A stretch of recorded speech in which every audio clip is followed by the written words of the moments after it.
Recuerdo cómo el silbido del viento armonizaba con los sonidos del bosque.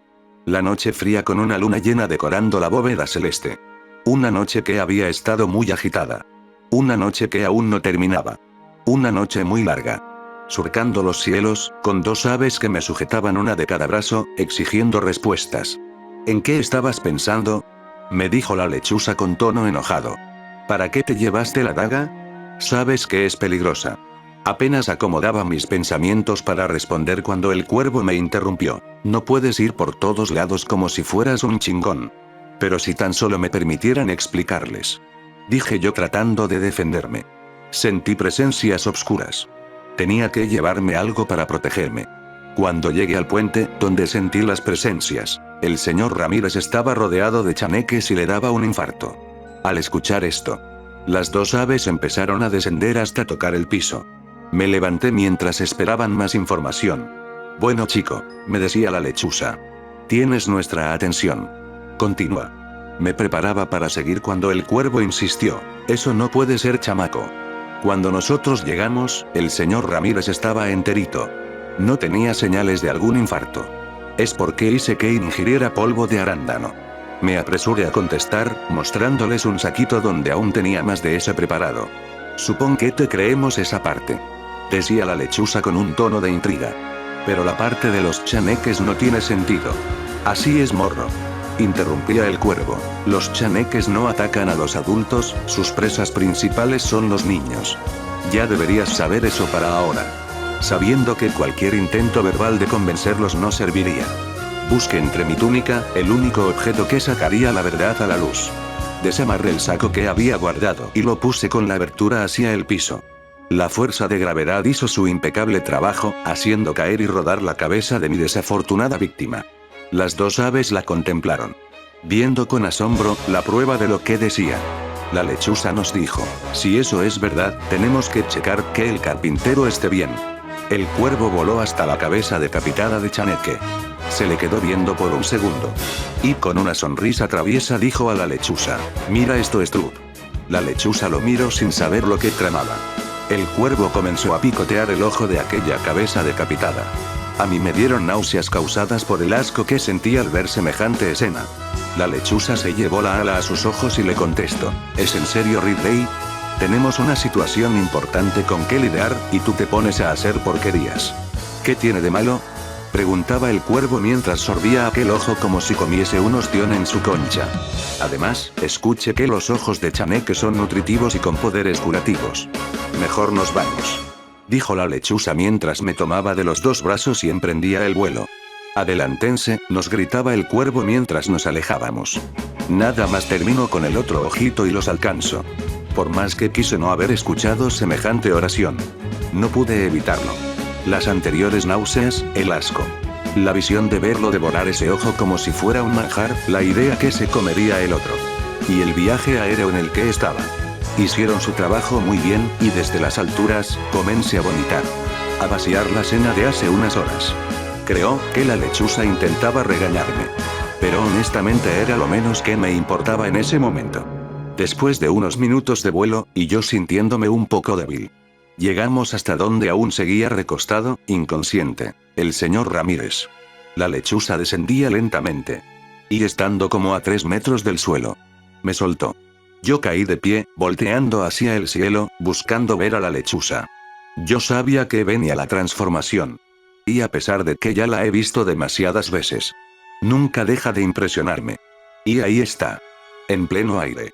La lechuza planeaba sobre una corriente de aire. Al mismo tiempo el cuervo se alineaba. La luna a sus espaldas magnificaba la escena. En un segundo, pareciendo una sincronización, las dos aves abrieron sus alas. Que en un parpadeo, se convirtieron en unas túnicas. Y así como así. Las aves desaparecían para dar paso a dos humanos. Que caían de pie, uno a cada lado del carpintero. El que tiene túnica blanca y que era la lechuza. Es el señor Stroop. El que tiene una gabardina negra con gorro, y por proceso de eliminación. Es el señor John Ridley. Los dos son los más grandes magos, hechiceros, nahuales, chamanes y curanderos, por nombrar algunos atributos que he conocido. Así, se me olvidó mencionar que son mis maestros también. Checaban el pulso del carpintero entre otras cosas. Este parecía estar despertando. ¿Qué me pasó?, preguntaba confundido mientras se llevaba una mano a la frente. El señor Stroop le contestó. Parece que sufrió un preinfarto. Y para empeorar la situación, le cayó una rama de un árbol y lo golpeó en la cabeza. ¿Qué es lo que recuerda? Pues, todo es muy confuso. Esperen. ¿No son ustedes los curanderos del pueblo? Así es, viejo. Contestaba el señor Ridley. El chamaco te encontró tirado aquí en el bosque y fue a avisarnos. Había un bebé. Comenzaba a relatar el carpintero. Estaba abandonado en el puente. Lo recogí y me habló. Luego Brian apareció y los derrotó. Después unas aves se aparecieron con un venado. Eran una lechuza y un cuervo. Me hablaron también. Ahora que lo pienso detenidamente, se llamaban igual que ustedes. Pude notar que tanto el señor Ridley como el señor Stroop tenían unas ganas inmensas de reírse, pero se aguantaron con todas sus fuerzas. Entonces el señor Ridley le dijo con tono burlón. No seas gacho, güey, y rola de esa hierba que se ve que es de la buena. El señor Stroop dejó salir una leve carcajada y le dijo al señor Ridley. Ya viejo, para y dale chance al señor que acaba de sufrir un infarto. Además, continuaba el señor Ridley mientras me levantaba con una mano por el cuello de la camiseta que llevaba debajo de mi túnica. ¿Realmente cree que este chamaquito cagón sería capaz de matar a un chaneque? Mírelo, parece que se va a desarmar. Y acto seguido, me empezó a sacudir como si fuera un trapo. Me soltó y tanto él como el señor Stroop se tiraron al suelo y comenzaron a reír desenfrenadamente. Pude notar cómo el carpintero se sonrojaba. Apuesto a que pensaba que realmente era un disparate lo que nos había contado. Es decir, ¿quién en su sano juicio le creería esa historia? Solamente los que sabemos que esas cosas realmente pasan. Ahora váyase a su casa, que su familia debe de estar preocupada. Le dijo el señor Stroop mientras lo ayudaba a levantarse. El carpintero se sacudió el polvo y se despidió. Antes de que se alejara mucho, el señor Ridley le dijo. Y no olvide pasar por nuestra choza en la mañana para asegurarnos que sigue bien. El carpintero asintió con la cabeza mientras se alejaba. Una vez que el carpintero no estaba a la vista, el señor Ridley me agarró de la parte del pecho de mi túnica y me dijo enojado. Ya sabemos que te llevaste la daga. Pero, ¿dónde está mi Sarah Juana? Al señor Ridley le encantaban las armas de fuego, era un experto en ellas y podía armarlas y desarmarlas con los ojos cerrados. Pero, Sarah Juana era el nombre que le había dado a una carabina antigua. La cual, al igual que la daga, tenía poderes místicos que solo sus respectivos dueños podían conjurar. Obviamente. La dichosa Sarah Juana era su arma favorita, así como la daga lo era para el señor Stroop. No sé, señor. Le dije yo algo aterrado. Yo no la tengo. ¿Cómo que tú no la tienes? Se exaltó más el señor Ridley. Entonces, ¿dónde está? Ridley, basta. Interrumpió el señor Stroop. Si él dice que no la tiene, entonces sabes dónde puede estar. Lo sé. Gritaba el señor Ridley. Pero tenía la esperanza que él la tuviera. Pero solo por si acaso, me voy a asegurar. Y diciendo esto, me dio la vuelta y me sujetó de los tobillos, y comenzó a sacudirme como tratando de que su arma saliera de su supuesto escondite, y al mirar que eso no sucedía, al fin me dejó caer. Yo me senté y me comencé a sobar la cabeza. El señor Stroop se acercó a mí. Se agachó para estar a la altura de mi cara y me dijo, sé que no tomaste la daga con mala intención. Pero hubiese sido mejor habernos avisado, nosotros nos hubiéramos encargado del asunto. Además, ¿por qué insistes en decirnos señor? No somos tan viejos tampoco. Yo incliné la cabeza y con tristeza le dije, mi madre. Ella me enseñó que a los mayores se les habla con respeto. Alcé la cara y noté cómo el semblante del señor Stroop había cambiado. Parecía compartir mi tristeza. Te diré algo, Brian. Véenos como a unos hermanos mayores, porque nosotros te vemos como un hermano menor. Y te prometo que siempre te cuidaremos. Una lágrima de felicidad recorrió mi mejilla mientras el señor Ridley se acercaba. Se agachó, me tomó del hombro y me dijo, así es, chamaco. Eres nuestro hermano menor, y Stroop tiene razón. Yo también te prometo que siempre te cuidaremos. Yo me solté a llorar mientras ellos me abrazaron. Al fin volvía a tener una familia. El señor Stroop y el señor Ridley. No. Stroop y Ridley serían mis hermanos mayores. La calma y paz que sentía en mi alma crecían a pasos agigantados. Ya casi se cumplía un año desde que perdí a mi familia. En ese trágico día, que por poco me arrebata mi humanidad. Todo parecía estar bien, pero, como es costumbre de la vida, se interrumpió ese momento. A lo lejos, se escuchaba un grito desesperado. Llamaban a Stroop y a Ridley, hasta que por el camino, se dejó ver un vecino de nuestro pueblo. Al fin los encuentro. Dijo el vecino. Ha ocurrido un accidente en la carretera y necesitamos que vengan a ayudar. No era raro que los buscaran para asuntos médicos, ya que ellos son, entre muchas otras cosas, curanderos excepcionales, muy queridos por el pueblo y los pueblos aledaños. Aparte que el hospital más cercano estaba hasta la capital y usualmente no llegaban a tiempo. Ridley y Stroop me pidieron que los siguiera, y así lo hice. Seguimos al vecino que lideraba el camino hasta llegar a la carretera. Ahí había un choque entre dos autos impactados de frente. Ridley dio la orden a la gente de hacer espacio y no interferir.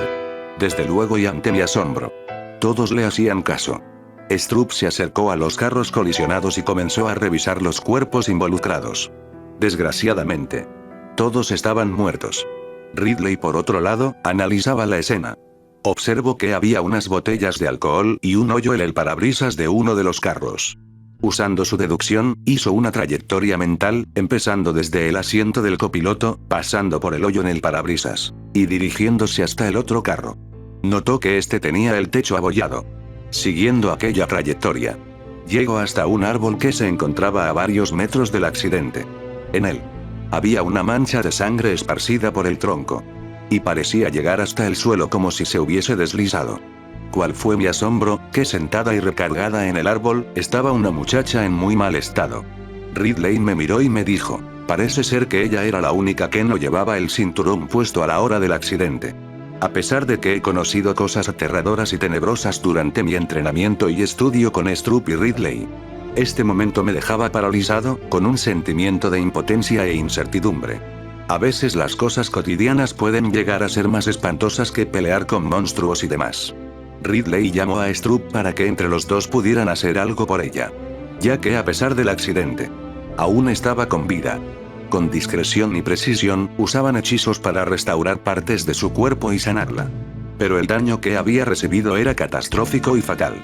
Solo prolongaban lo inevitable. Con sus últimas fuerzas, la muchacha sujetó a Ridley y a Stroop de las manos, en señal de que se detuvieran. Ya no sigan, por favor, dijo la muchacha mientras se le escurrían unas lágrimas. Sé que mi partida está próxima. Solo quisiera pedirles un favor. Ridley y Stroop asintieron con la cabeza mientras sostenían sus manos. Siempre he sido una chica malcriada y berrinchuda. Hice pasar a mis padres muchos dolores de cabeza.